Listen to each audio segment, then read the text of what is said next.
ఒకసారి అపోస్తలుడైన పౌలు రాసిన పత్రిక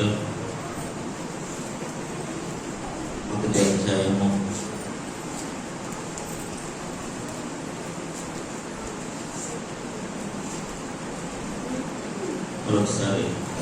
9వ వచనం చదువుకుందాం. అందుచేత ఈ సంగతి వినిన నాటి నుండి మేమును మీ నిమిత్తము ప్రార్థన చేయుట మానక మీరు సంపూర్ణమైన జ్ఞానమును ఆత్మ సంబంధమైన వివేకము గలవారును ఆయన చిత్తాన్ని పూర్ణంగా పరిపూర్ణంగా గ్రహించే గ్రహింపు గలవారై ప్రతి సత్కార్యములో సఫలమగుచు దేవుని విషయమైన జ్ఞానమందు అభివృద్ధి పొందుచు అన్ని విషయములలో ప్రభువును సంతోషపెట్టినట్లు ఆయనకు తగినట్లుగా నడుచుకొనవలెనని ఆనందముతో కూడిన పూర్ణమైన ఓర్పును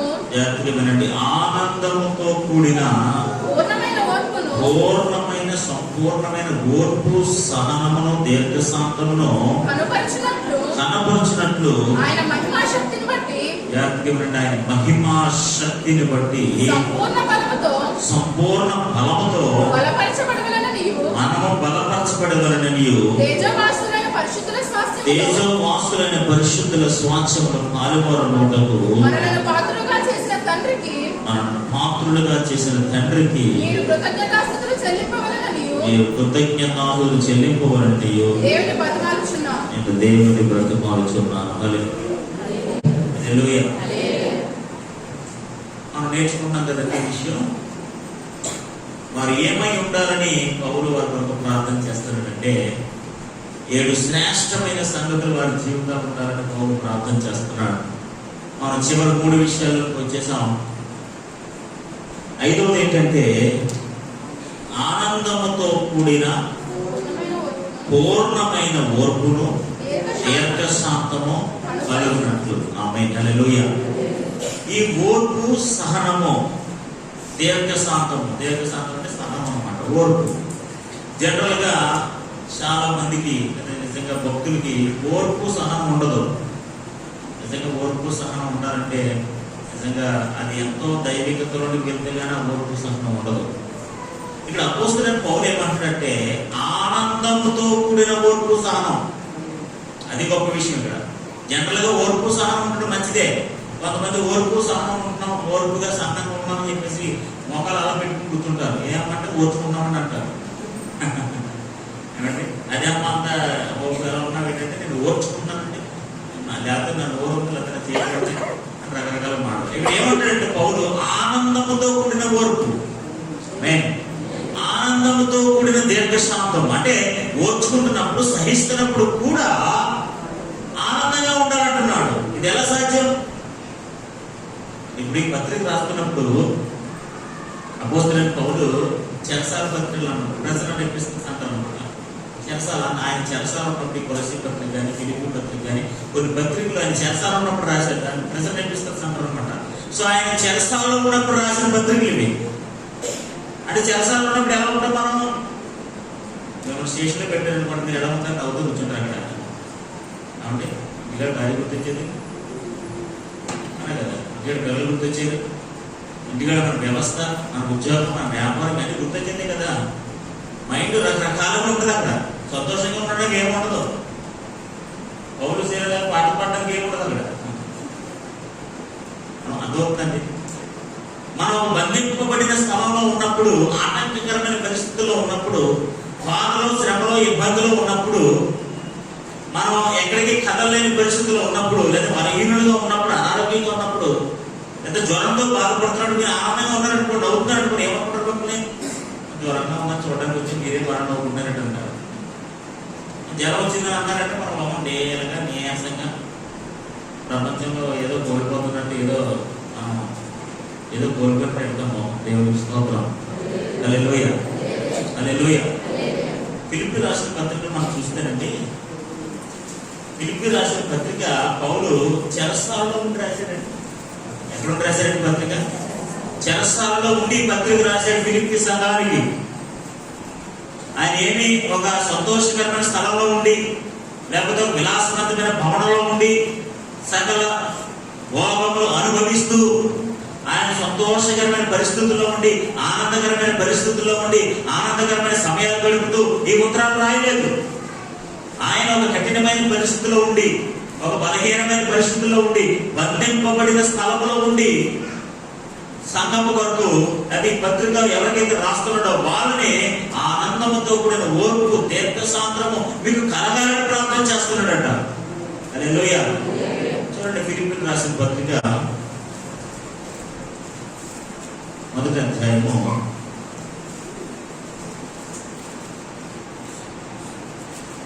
3:6 చూసారా? అందులో 4వ లైన్ చదవండి, 5వ లైన్. కనుక మీ అందరి నిమిత్తము అపోస్తలుడైన పౌలు ఫిలిప్పీయులకి సంఘానికి ఉత్తరం రాస్తూ, చెరసాలలో ఉండి రాస్తూ ఈ మాట చెప్తున్నాడు. వాళ్ళకి ఏమన్నాడు తెలుసా?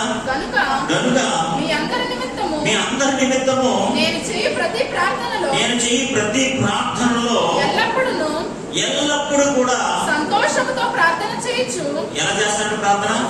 సంతోషముతో ప్రార్థన చేయొచ్చు. నేను మిమ్మల్ని జ్ఞాపకం చేసుకున్నప్పుడల్లా దేవుడికి నేను కృతజ్ఞతాస్తుతులు చెల్లిస్తున్నాను. హల్లెలూయా. ఇక్కడ మనం నేర్చుకోవాల్సిన, చూడాల్సిన మాట ఏంటో తెలుసా? ఎల్లప్పుడూ సంతోషముతో నేను మీకోసం ప్రార్థన చేస్తున్నా. ఆమేన్. హల్లెలూయా. హల్లెలూయా. దేవుడి బిడ్డలు మీరు ఏది చేసినా,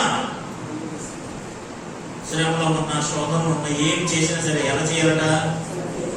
ఎలా చేయాలి? సంతోషంగా చెయ్యాలి. ఆమేన్. హల్లెలూయా. ఇప్పుడు అపోస్తలుడైన పౌలు చెరసాలలో ఉండి, ఆపదలో ఉండి, ఇబ్బందికరమైన పరిస్థితుల్లో ఉండి, ఏమండి ఇప్పుడు మనం చెరసాలలో ఉన్నాడు, మన కోరుకున్న కూతురు పెడతారా? పెడతారండి. వాడు ఏం పెట్టాలన్నది పెడతారంతే. మనం కోరుకున్న కూతురు ఏముంటాం? మనకు స్వతంత్రం ఉంటుందా? నేను సాయంత్రం శేఖర్కి వస్తాను అని అన్నాడు. ఏమంటారు?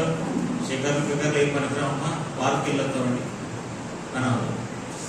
ఒక బంధింపబడిన స్థలంలో ఉన్నాడు. నో ఫ్రీడమ్, స్వతంత్రం లేదు, ఆనందం లేదు. కానీ అతను ఏమని చెప్తున్నాడు తెలుసా? నేను మీ కొరకు ఎల్లప్పుడూ సంతోషంతో ప్రార్థన చేస్తున్నా. దేవునికి స్తోత్రం కలుగుగా. మనం ఏ పరిస్థితుల్లో ఉన్నా సంతోషంగా ప్రార్థన చేసే వారమే ఉండాలి. హల్లెలూయా. మనం ఎలాంటి పరిస్థితుల్లో ఉన్నా సంతోషం గలవారమే మనం ఉండాలి. సంతోషంతో ప్రార్థన చేయాలి. ఆనందంతో ఓర్పు కలిగి ఉండాలి. ఆనందంతో దీర్ఘశాంతం ఉండాలి. నువ్వు ఓర్చుకుంటున్నప్పుడు, నువ్వు సహిస్తున్నప్పుడు కూడా అందులో ఆనందం అనిపించాలి. ఇది చాలా గొప్ప విషయం తెలుసా? మనకు సులువుగా అర్థమవుతుందేమో కానీ, చదవడానికి చాలా సులువుగా ఉందేమో, మాట్లాడడానికి చాలా సులువుగా ఉందేమో కానీ, మన జీవితం అనుభవించడానికి, అది మనం పాటించడానికి మాత్రం చాలా కష్టమైన విషయం. ఇది దేవునికి స్తోత్రం కలుగుగా. కానీ ఆ కష్టమైన విషయము మీ జీవితంలో ప్రభు అనుగ్రహించాలని కోరుకుంటున్నాడు. ఆమేన్. హల్లెలూయా. కొలస్సీ సంఘము ఆనందంతో ఓర్చుకోవాలని, ఆనందంతో సాత్వికంగా దీర్ఘశాంతంగా ఉండాలని. ఆమేన్. హల్లెలూయా. హల్లెలూయా. ఉండాలని కోరుకుంటున్నాడు. దేవునికి స్తోత్రం కలుగుగా. చూడండి, అక్కడ 3వ అధ్యాయంలో ఫిలిప్పీయులకు రాసిన పత్రిక 1వ వచనంలో, మెట్టుకు నా సహోదరులారా ఆ ప్రభువునందు మీరు ఆనందించండి. ఆమేన్. హల్లెలూయా. మెట్టుకు నా సహోదరులారా మీరు ఎలా ఉండండి? ప్రభువునందు మీరు సంతోషించండి, ఆనందించండి. దేవునికి స్తోత్రం కలుగుగా. ఆయనకి ఆనందం లేకపోయినప్పటికీ కూడా, ఆయనకు సంతోషం లేకపోయినప్పటికీ కూడా, ఆయన పరిస్థితులు ఏమి కూడా సంతోషకరమైన పరిస్థితులు కాకపోయినప్పటికీ కూడా సంఘాన్ని ఏమని కోరుకుంటాడంటే, మెట్టుకు సహోదరులారా మీరు ప్రభువునందు ఆనందించండి. ఆమేన్. హల్లెలూయా. మీరు ఎలాంటి పరిస్థితుల్లో ఉన్నా సరే ఆనందము మన హృదయాల్లో ఉండాలి. దేవునికి స్తోత్రం కలుగుగా. హల్లెలూయా.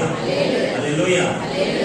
యేసు ప్రభువు అంటే ఎందుకు మన కోసం చనిపోయాడో తెలుసా అండి? మనకు నిజమైన ఆనందాన్ని ఇవ్వడానికి. ఆమేన్. హల్లెలూయా. హల్లెలూయా. మనం ఎప్పుడు విచారంగా ఉంటామండి?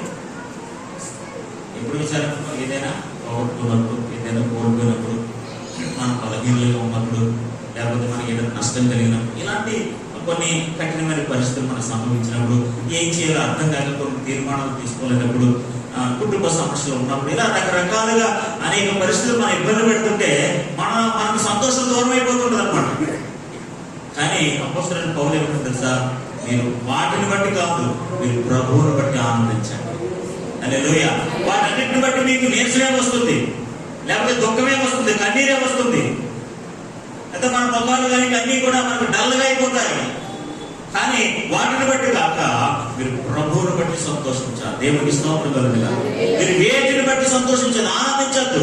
మెట్టుకు సహోదరులారా, మీరు ప్రభువునందు ఆనందించండి. చూడండి, అక్కడే పక్క 4:4 ఎల్లప్పుడూ ప్రభువునందు ఆనందించండి. ఆమేన్, హల్లెలూయా. మీరు ఎల్లప్పుడూ కూడా ప్రభువునందు ఆనందించండి. మరలా చెప్తున్నాను, మళ్ళీ ఆనందించండి. దేవునికి స్తోత్రం కలుగుగా. ఎల్లప్పుడూ కూడా ప్రభువునందు ఆనందించండి. మరలా చెప్తున్నాను. ఇప్పుడు దేవుడులారా, ఎంత గొప్ప విషయం అంటే చాలా ఉన్నతమైన విషయం ఇది. దేవునికి స్తోత్రం కలుగుగా. ఆనందించమని చెప్తున్నాడు, సంతోషించమని చెప్తున్నాడు. మరలా చెప్తాను, ఆనందించండి. చూడండి తర్వాత లైన్లో, మీ సహనమును సకల జనులకు తెలియబడనీయుడి. ఆమేన్, హల్లెలూయా. మీ సహనమును, మీ మధురత్వాన్ని, మీ గొప్పతనాన్ని, మీ ఓర్పును, మీ సహనమును, మీ దీర్ఘశాంతమును సకల జనులకు, సకల ప్రజలకు తెలియనివ్వండి. దేవుని బిడ్డలు ఎప్పుడు కూడా సంతోషంగా ఉంటారు. ఆమేన్, హల్లెలూయా, హల్లెలూయా, హల్లెలూయా. ఏమున్నా ఏమి లేకపోయినా, ఆమేన్, హల్లెలూయా. మనం ఎలాంటి పరిస్థితుల్లో ఉన్నా కృంగిపోక, అధైర్యపడక, విచారపడక, అవిశ్వాసులుగా మారిపోక, మన నిరీక్షణ కోల్పోక, ఆమేన్, హల్లెలూయా, హల్లెలూయా. ఏదైనా ఒకటి మనకు కనపడలేదు అనుకోండి, కనపడుతుంది మనం నిరీక్షిస్తూ ఉంటాం. ఏదైనా ఒక విషయం ఉందనుకోండి, కనబడుతుంది మనం, అవునా కదా? అది కనపడలేదు అనుకోండి, మన నిరీక్షణ ఎలా ఉంటుంది? ఆ కనబడిన దాని కొరకు కూడా నిరీక్షణతో, ఓపికతో ఎదురు చూడాలి. హల్లెలూయా, హల్లెలూయా. అపోస్తలుడైన పౌలు అదే సత్యాన్ని దశలోనిక సంఘానికి ఉండాలని పౌలు ఎంతగానో కోరుకుంటున్నాడు. దేవునికి స్తోత్రం కలుగుగా. మొట్టమొదటి విషయం ఏంటి తెలుసా? ఆనందముతో. అదే మొట్టమొదటి విషయం, ఆనందముతో. మీరు ఓర్చుకుంటున్నప్పుడు, మీకు సహిస్తున్నప్పుడు, మీరు క్రీస్తు నిమిత్తం నిందలు, అపనిందలు, అవమానాలు ఇవన్నీ అనుభవిస్తున్నప్పుడు, లేనిపోని మాటలు మన మీద వస్తున్నప్పుడు, ఆ ఓర్చుకున్నప్పుడు కూడా, దీర్ఘశాంతంగా ఉన్నప్పుడు కూడా ఆనందముగా ఉంటారట. హల్లెలూయా, హల్లెలూయా, హల్లెలూయా. దేవుని బిడ్డలారా, ఏ విషయంలో కూడా మనం విచారపడకూడదు. అది మీరు బాగా గుర్తుపెట్టుకోవడానికి, బలహీనత కావచ్చు, అనారోగ్యం కావచ్చు, ఆర్థిక పరిస్థితులు కావచ్చు, ఏదైనా కావచ్చు. మీరు విచారించి మీరు ఏం చేయలేరు, లేదా మీరు గొప్పపడి ఏం సాధించలేరు. మన ప్రభువునందు ఆనందించే వారిగా ఉంటే చాలు. దేవునికి స్తోత్రం కలుగుగా. హల్లెలూయా, హల్లెలూయా. ఓర్పుతో, సహనంతో మనం ఎదురు చూస్తే చాలు, ఖచ్చితంగా దేవుడు తన కార్యం జరిగించడానికి అవకాశం తప్పక జరిగిస్తాడు. దేవునికి స్తోత్రం కలుగుగా. చూడండి, కొలస్సీయులకు రాసిన పత్రికలకు మనం వచ్చేద్దాం.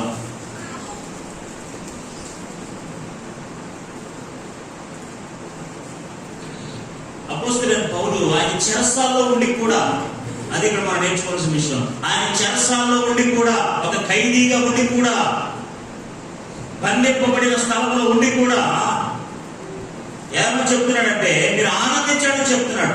ఆనందముతో కూడిన పూర్ణమైన ఓర్పును, దీర్ఘశాంతమును కనపరచబడినట్లు, లేకపోతే మీరు కనపరచినట్లు. ఆమేన్, హల్లెలూయా. కనపరచాలంటే ఏంటండి? చూపించాలి. కనపరచాలంటే ఏంటండి? చూపించాలి. మీరు ఓర్పుకి, దీర్ఘశాంతం ఏం చూపిస్తారంటే మీ కోపాన్ని, ఇవన్నీ చూపిస్తారు. హల్లెలూయా, హల్లెలూయా. మానవుకున్న అతి ఘోరమైన బలహీనత అంటే ఓర్పు, సహనం ఉండదు. ఇప్పుడు మీరు గుర్తే కడతారండి, మీరు ఎన్నెన్ని ఇచ్చేయలేడు, 5 నిమిషాలు వచ్చేయలేదు. ఇప్పుడు మీరు ఎన్నెన్నా నిద్ర వచ్చేయలేవు. మీకు అయ్యారు వచ్చారు, అమ్మగారు వచ్చారు, ముందు మీరు అంత పక్కన ఆయన ఇచ్చేస్తాం, ఆయన ఓర్చుకోలేడు, ఆయన సహించలేడు, 5 నిమిషాలు కూడా ఉండలేడు, ముందు ఆయన ఇచ్చేస్తారనమాట. మీరు బ్యాంక్కి వెళ్తే ఓర్పుతారు, ఉంటారు 10 నిమిషాలు, అవునా కదా? ఉండాలి లేదా? ఇప్పుడు రేషన్ షాప్కి వెళ్తాను, ఎంత కూర్చుంటారు లైన్లో, మీకోసం లైన్ పక్కకి మీకు ఇచ్చేస్తారండి. చెప్పండి, లైన్లో వింటున్నారు లేదా? వింటున్నామండి. ఎందుకు? మనకు కావాల్సింది పొందుకోవడానికి ఒక 5-10 నిమిషాలు ఓర్పుతో సహనంతో ఉండాలి. ఆమేన్. ఆనందంతో నిలబడాలి. ఎందుకంటే మీరు ప్రేమిస్తారు కాబట్టి. ఇసులో పడ్డ మమ్మల్ని ఎలా నిలబెడతాను లైన్లో నుంచున్నాం. సొరుకు గొరుకు నన్ను తిట్టుకొని అది సరిగ్గా కొడతలేదని నా మాటలని ఇలా రకరకాల విన్యాసాలు చెప్తే ఏంటండి? దేవుడికి స్తోత్రం. హల్లెలూయా, హల్లెలూయా, హల్లెలూయా. దేవుడు బిడ్డలారా, మీరు ఎంత ఓర్పుతో సహనంతో ఉండాలంటే ఆ ఓర్పు సహనం కనపరచడంలో మీరు ఆనందంతో ఉండాలి. దేవుడికి స్తోత్రం కలుగుగా. హల్లెలూయా. రోమిలకు రాసిన పత్రిక 8వ అధ్యాయము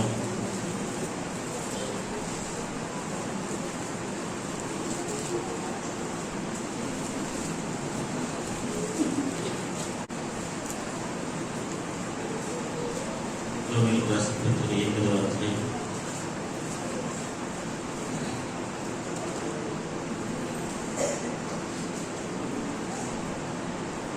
24-25 చదవండి. ఎలయనగా రోమిలకు రాసిన పత్రిక 8వ అధ్యాయం 24-25 చదువుతాం.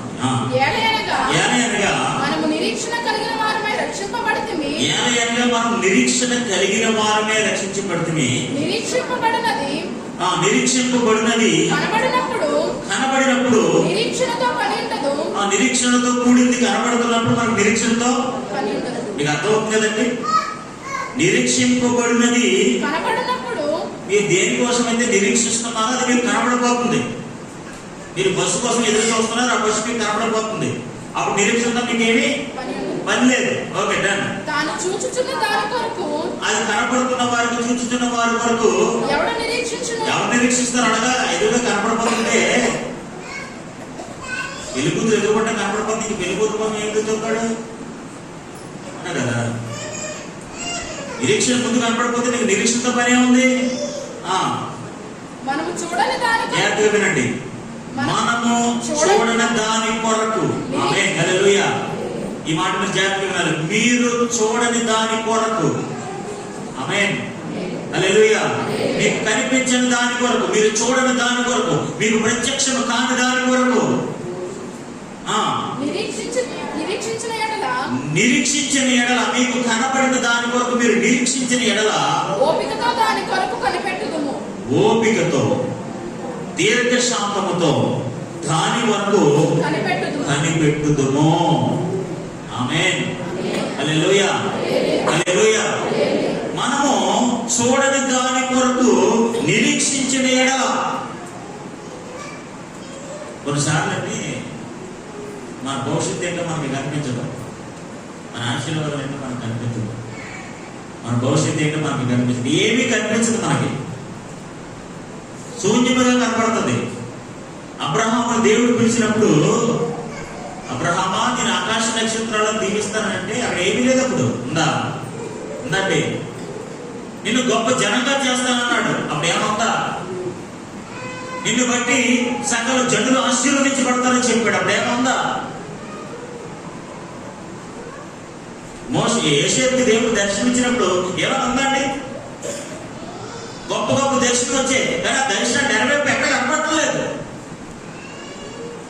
ఇక్కడ కనపడలేదు. చూడండి, ఇక్కడ అదే మాట మనకు కనపడుతుంది. మనము చూడని దాని వరకు నిరీక్షించిన ఎడల, పునాదులుగా పట్టణం కొరకు ఎదురు చూస్తున్నప్పుడు మీరు చూడండి దాని కొరకు నిరీక్షించిన ఎడల మనం ఎలా ఉండాలట? ఎలా ఉండాలి? ఓపికతో. ఆమేన్, హల్లెలూయా. ఎలా ఉండాలండి? ఓపికతో ఉండాలి, దీర్ఘశాంతంతో ఉండాలి. నీ ఓపికను కనపరచాలి. హల్లెలూయా, హల్లెలూయా, హల్లెలూయా. ఈ రోజున కోపం అనేది ఎంత స్పీడ్గా వస్తుందంటే అంత స్పీడ్గా వస్తుంది అందరికీ. నాకు కూడా వస్తాయి, అందరికీ వస్తాయి. కానీ కొన్ని ఆత్మ సంబంధమైన విషయాల్లో, కొన్ని ఉన్నతమైన విషయాల్లో చాలా ఓర్పుతో సహనంతో మనం ఉండాలి. ఆమేన్, హల్లెలూయా, హల్లెలూయా. ఒక దైవి అబ్రహామును దేవుడు దీవించడానికి, యోసేపును దేవుడు దీవించడానికి, యాకోబు పట్ల తన వాగ్దానాన్ని నెరవేర్చడానికి అంత సులువుగా ఏమైపోలేదు. మోషేని ఒక నాయకుడిగా సిద్ధపరచడానికి ఏమి అంత సులువుగా, అంత సడన్ గా, అంత స్పీడ్గా ఆలోచించినంత లోపే ఏం జరిగిపోలేదు. దేవుడు ఉన్నతమైన కార్యం మన జీవితంలో జరిగించినట్లుగా ఓర్పుతో, సహనంతో మనం ఎదురు చూడాలి. హల్లెలూయా, హల్లెలూయా. అందరిపడి కాళ్ళు తీసుకుని గంతులేసేసి చెప్పారా అర్థమవుతుంది కదండి. మనం ఏది కూడా కంగారు పడి చేస్తే ఖచ్చితంగా దాని నష్టాన్ని మనం అనుభవించాల్సి వస్తుంది. హల్లెలూయా, హల్లెలూయా, హల్లెలూయా. చాలా సార్లు జనరల్ మీకు అర్థం కూడా చెప్తున్నాను. ఎవరైనా పిల్లలు హాస్టల్లో పడేశారనుకోండి, జనరల్ మీకు చెప్తున్నాను, అర్థం కూడా చెప్తాను, నేను అనుభవించాలని చెప్తున్నాను. మొదటి 1-2 నెలలు కూడా చాలా ఓర్చుకోవాలి, చాలా సహించాలి, లేకపోతే చాలా కష్టం. నిజంగా ఆ 2-3 నెలలు ఎవరైతే సహించుకున్నారో నాకు తెలిసి మొత్తం అన్ని సంవత్సరాలు సాటిస్ఫై అయిపోతాం, అలవాటు అయిపోతుంది. అన్నం భోజనం విషయంలో ఓర్చుకోవాలి, అకామిడేషన్ అంటే పడుకోవడం విషయంలో ఓర్చుకోవాలి. అక్కడ ఉన్న అందరితో మనకి బిందులు రకరకాల మనుషులు, పద్ధతులు, విధానాలు అన్నీ రకరకాలుగా ఉంటాయి. అందరితో ఓర్చుకోవాలి. అక్కడ పరిస్థితులు ఏమి మనకు అనుకూలంగా ఉండవు, బాత్రూమ్స్ అనుకూలంగా ఉండవు, ఏమి అనుకూలంగా ఉండవు. ఏ పరిస్థితులు ఏమి మనకి అనుకూలంగా మార్చబడవు, అన్ని వ్యతిరేకంగా ఉంటాయి. కానీ మనం ఏం చేయాలంటే, మనం ఉన్నతంగా ఎదగాలంటే, ఏదైనా ఒకటి సాధించాలంటే ఖచ్చితంగా ఓర్పుతో, సహనంతో ఉండాలి. హల్లెలూయా, హల్లెలూయా. అపోస్తలుడైన పౌలు కొలస్సీ సంఘానికి ఏం చెప్తున్నాడో తెలుసా? ఆనందముతో కూడిన ఓర్పు, సహనము మీకు కలగాలి. ఆమేన్, హల్లెలూయా, హల్లెలూయా. ఆనందంతో ఓర్చుకోవాలి, ఆనందంతో శాంతము కలిగి ఉండాలి, సహనము కలిగి ఉండాలి. అప్పుడే మీరు ఉన్నతమైన కార్యాలు చూడగలుగుతారని అపోస్తలుడైన పౌలు వారి కోసం ప్రార్థన చేస్తున్నాడు. ప్రభువా, ఈ ఆధ్యాత్మికత వారికి అనుగ్రహించండి. ఆనందంతో కూడిన ఓర్పు, సహనము మీరు వారికి అనుగ్రహిస్తే వారికి ఎన్ని శ్రమలు వచ్చినా, ఎన్ని శోధనలు వచ్చినా, ఎన్ని ఇబ్బందులు వచ్చినా, ఎన్ని ఆటంకాలు వచ్చినా, ఎన్ని అవమానాలు వచ్చినా వారిని కొరకు ఓర్చుకుంటారు ప్రభా, ఆనందంగా జీవిస్తారు ప్రభా, సహనంతో ఎదురు చూస్తారు ప్రభా. ఏసేపు దర్శనం వచ్చినట్టు ముద్ర పడేశారు, తెలుసా మీకు? ఏసేపు దర్శనం వచ్చినట్టే ముద్ర పడేశారు. ముద్ర పడేసినట్టు వాడు బానిస ఒక ఇంట్లో పడేశారు, ఒక ఇంట్లో పడేసినట్టు చేసాల్లో పడేశారు. ఓర్పు, సహనము. ఓతులో పడేసిన బాధపడలేదు, పొత్తిఫరీంలో పడేసిన బాధపడలేదు, చేతల్లో పెట్టిన బాధపడలేదు. ఓర్చుకున్నాడు, సహిస్తున్నాడు, భరిస్తున్నాడు. దేవుడు తీసుకెళ్లి సింహాసనం మీద కూర్చోబెట్టాడు. హల్లెలూయా, హల్లెలూయా. ఆ సింహాసనం మీద మనం కూర్చోవాలని అంటే ఆనందంతో, ఓర్పుతో, సహనంతో ఎదురు చూడాలి. హల్లెలూయా, హల్లెలూయా. మనం నిజంగా ఓర్పుతో, సహనాన్ని మనం సంతరించుకోగలిగితే, మనం కలిగి ఉండగలిగితే ఖచ్చితంగా అలాంటి ఉన్నతమైన సింహాసనం మీద ఖచ్చితంగా దేవుడు మనం కూర్చోబెడతాడు. హల్లెలూయా. అందుకే అపోస్తలుడైన పౌలు అంటాడు, అలాంటి ఆనందంతో కూడిన ఓర్పు, సహనం ప్రభా ఈ సంఘానికి మీరు దయచేయండి. ఈ కొలస్సీ సంఘంలో బిడ్డలకు, దేవుని బిడ్డలకు, పరిశుద్ధులకు, నీ అంత నమ్మకస్తులుగా జీవిస్తున్న వారికి నేను ముందు నుంచి చెప్తాను కదా, వాళ్ళకి ఈ వస్తు సంబంధమైన విషయాలు కావాలని కోరుకోవట్లేదు, భౌతికమైన విషయాలు వారికి దయచేయమని ప్రార్థన చేయట్లేదు. మనకి కూడా భౌతికమైన విషయాలు కావాలని ఎక్కువ ప్రార్థన చేయగలి ప్రభా, నాకు ఓర్పునివ్వండి ప్రభా, నాకు సహనాన్ని ఇవ్వండి ప్రభా, ఈ పనిలో నేను సహించుకుని ముందుకు వెళ్ళడానికి సహాయం చేయండి ప్రభా. నా కుటుంబంలో ఎన్నో శ్రమలు, నా కుటుంబంలో ఎన్నో ఇబ్బందులు, నా కుటుంబంలో ఎన్నో ఆటంకాలు, నా కుటుంబంలో ఎన్నో బలహీనతలు, ఎక్కడ చూసిన ఆటంకాలే, ఎక్కడ చూసిన అభ్యంతరాలే. ఇవన్నీ అధిగమించాలంటే ప్రభా ఆనందంతో కూడిన ఓర్పు, సహనాన్ని నాకు అనుగ్రహించండి ప్రభా అని మనం కూడా వ్యక్తిగతంగా ప్రార్థన చేసుకోవాలి. హల్లెలూయా, హల్లెలూయా, హల్లెలూయా. ఈ ఓర్పు, సహనం అనేది ఒక ఆధ్యాత్మిక శ్రేష్టమైన లక్షణం. ఇది కొట్లో దొరికేది కాదు, ఎక్కడో డబ్బులు ఇస్తే తెచ్చుకునేది కాదు, మనంతట మనమే నేర్చుకునేది, పొందుకునేది. దేవునికి స్తోత్రం కలుగును గాక. దేవుడి దగ్గర ప్రార్థన ద్వారా పొందుకునేది. ఒక కార్యం జరగాలంటే, ఒక అద్భుతం జరగాలంటే, ఒక మహిమ కలిగిన కార్యాన్ని మనం చూడాలంటే, చూడండి ఇక్కడ మీరు చదివిన వాక్యభాగంలో 8:25లో మీరు చూడని దాని కొరకు నిరీక్షించిన ఎడల,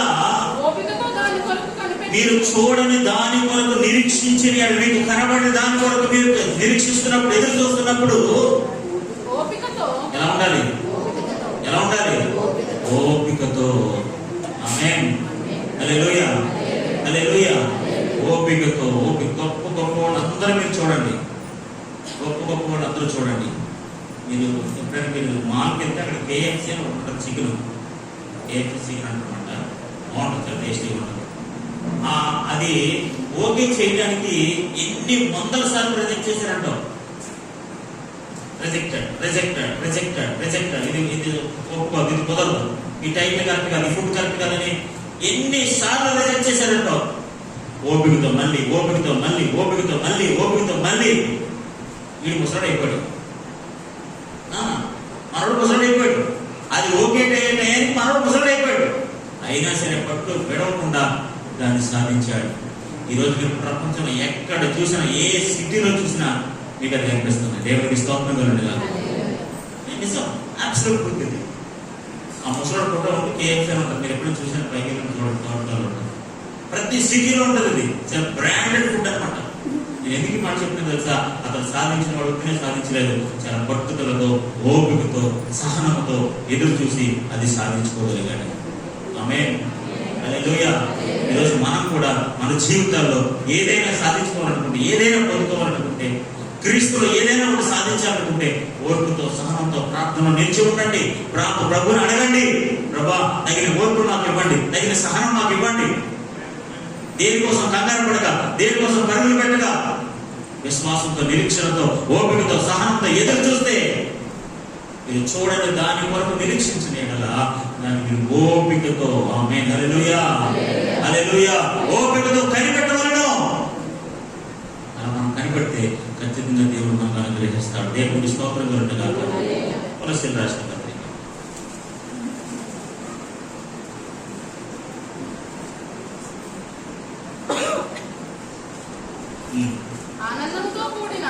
ఆనందంతో కూడిన పూర్ణమైన ఓర్పును దీర్ఘశాంతమును కనపరుచున్నట్లు ఆయన మహిమా శక్తిని బట్టి, రెండవది ఆయన మహిమా శక్తిని బట్టి, ఆమేన్, హల్లెలూయా. దేని బట్టి? ఆయన మహిమా శక్తిని బట్టి సంపూర్ణమైన బలముతో బలపరచబడవలెననియు, ఆమేన్, హల్లెలూయా.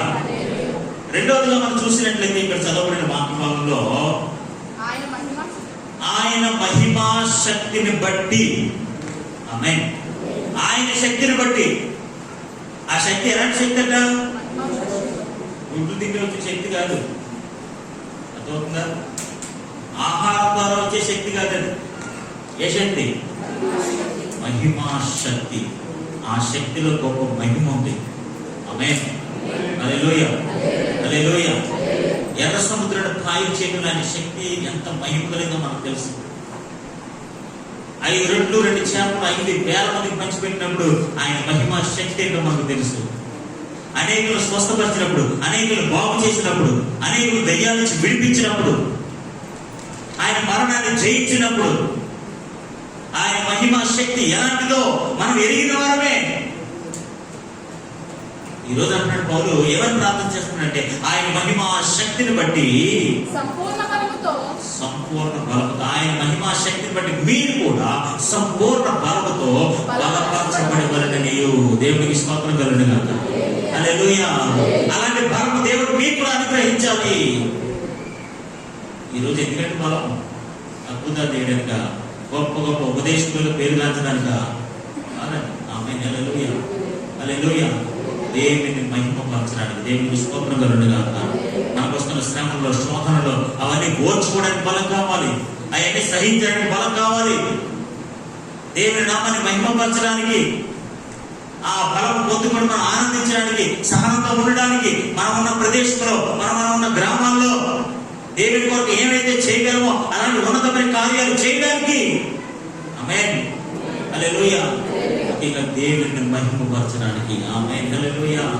అందుకే ఫిలిప్పీయులకు రాసిన పత్రికలో పౌలు అంటాడు 4:11 నన్ను బలపరచువాని అంటే నేను సమస్తమును చేయగలను. ఆమేన్, హల్లెలూయా, హల్లెలూయా, హల్లెలూయా. నన్ను ఎవరైతే బలపరుస్తారో ఆ బలపరచు వాని అంటే నేను సమస్తమును చేయగలుగుతాను. అందుకని పౌరు భక్తులు ఏమైనా ప్రార్థన చేస్తున్నారో తెలుసా? ప్రభువా, మీ మహిమ శక్తిని బట్టి సంపూర్ణ ఫలముతో వీరిని మీరు బలపరచండి. హల్లెలూయా, హల్లెలూయా. వారి శ్రమలో, వారి శోధనలో ఈ శక్తి వారికి ఉండాలి. వారు నిరసించిపోతున్నప్పుడు, బలహీనుడిగా అయిపోతున్నప్పుడు నీ అత్యధికమైన మహిమ శక్తిని బట్టి వారిని బలపరచండి ప్రభువా. ఎవరు ప్రార్థన చేస్తారండి ఇలాగా? అంటే ఇలాంటి ప్రార్థన ఎప్పుడైనా విన్నారా? ఎప్పుడైనా మనం చేసామా?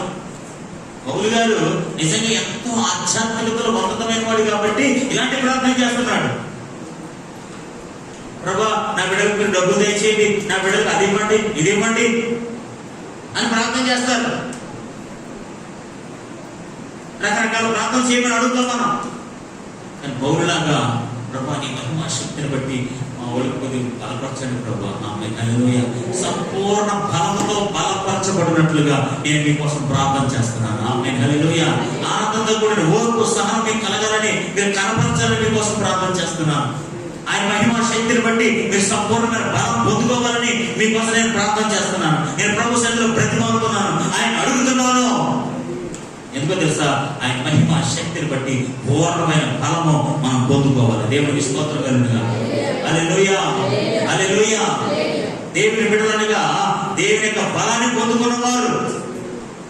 ఇక్కడ బలం అంటే ఏ బలం తెలుసా? శారీరక బలం కాదు. ఆమేన్, హల్లెలూయా. బలం అంటే ఏ బలం అండి? ఆయన మహిమా శక్తిని బట్టి మీరు పరిపూర్ణంగా, పూర్ణంగా, సంపూర్ణంగా మీరు బలపరచబడినట్లు ప్రార్థన చేస్తే శరీర సంబంధమైన బలం కాదు. ఆమేన్, హల్లెలూయా.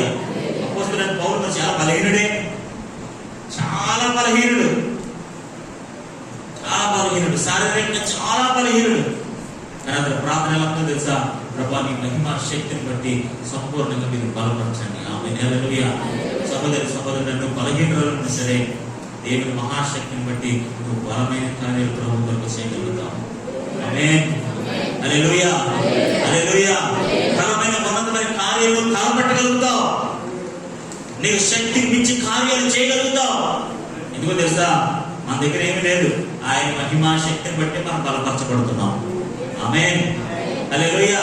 ఆయన మహిమా శక్తిని బట్టి మనకున్న పరిధిలో, మనం ఉంటున్న గ్రామంలో, మనకున్న పరిస్థితుల్లో ఉన్నతమైన కార్యాలు మనం చేయగలుగుతున్నాం. ఎందుకంటే అది మన భక్తం కాదు, ఆయన మహిమా శక్తిని బట్టి. ఆమేన్, హల్లెలూయా. ఈ రోజు ఒక కార్యం నువ్వు చేయగలిగామంటే, ఒక ఉన్నతమైన కార్యాన్ని కనపట్టగలిగారంటే, ఒక దైవికమైన కార్యాన్ని చేయగలిగారంటే అది మీ గొప్పతనం కాదు. ఆయన మహిమా శక్తిని బట్టి ఆయన మిమ్మల్ని బలపరిస్తే ఆ కార్యాన్ని మీరు చేయగలిగారు. దేవుడికి స్తోత్రం కలుగునుగా. హల్లెలూయా, హల్లెలూయా. ఇలా చాలా మంది బలాన్ని బట్టి అతిశయపడుతుంటారు జనాలు కదండి. మేము చాలా బలవంతులు అండి, ఐ కెన్ డూ ఎనీథింగ్, నాకు బలం ఉంది, బలం ఉంది, బలం ఉందని చాలా మంది వెరవీగా ఉన్నారు ఈ లోకంలో. అలాంటి బలం కోసం పుస్తకాన్ని పౌలు మాట్లాడలేదు. ఆయన మహిమ శక్తిని బట్టి, ఆమేన్, హల్లెలూయా, సంపూర్ణమైన బలము మీకు కలగాలని, అలాంటి బలముతో మీరు బలపరచబడాలి. ఆమేన్, హల్లెలూయా. అలాంటి బలము రావాలని అపోస్తలుడైన పౌలు ఈ కొలస్సీ సంఘం కొరకు ప్రార్థన చేస్తున్నాడు. దేవునికి స్తోత్రం కలుగునుగాక. ఈ దినం రెండు విషయాలు మనం మాట్లాడుకున్నాం. ఏంటో తెలుసా? ఆనందంతో కూడిన ఓర్పు సహనం ఉండాలి, మనం కనపరచాలి. We have to show our patience, our meekness. మన ఓర్పుని, మన సహనాన్ని, మన దీర్ఘశాంతాన్ని మనం కనపరచాలి. అంత మాత్రమే కాదు, ఆయన మహిమా శక్తిని బట్టి ఆ బలాన్ని మనం పొందుకుని మనం అనేకలు చూపించాలి. దేవునికి స్తోత్రం కలుగునుగాక. హల్లెలూయా. కొన్నిసార్లు మేము బలహీనమండి, మేము ఏం చేయలేమండి, మా ఆలోచనలు బలహీనమైనవి, మా పరిస్థితులు బలహీనమైనవి, మా మార్గాలు బలహీనమైనవి, అన్ని విషయాలు మేము బలహీనమే అని అనుకుంటాం చాలా సార్లు. కానీ దేవుడు తన మహిమా శక్తిని బట్టి నేను బలపరచును గాక. దేవుడు బట్టి గట్టిగా ఆమేన్ చెప్పండి. ఆయన మహిమా శక్తిని బట్టి దేవుడు మిమ్మల్ని బలపరచును గాక. ఆ బలముతో ఉన్నతమైన కార్యాలు మనందరి ద్వారా దేవుడు జరిగించును గాక.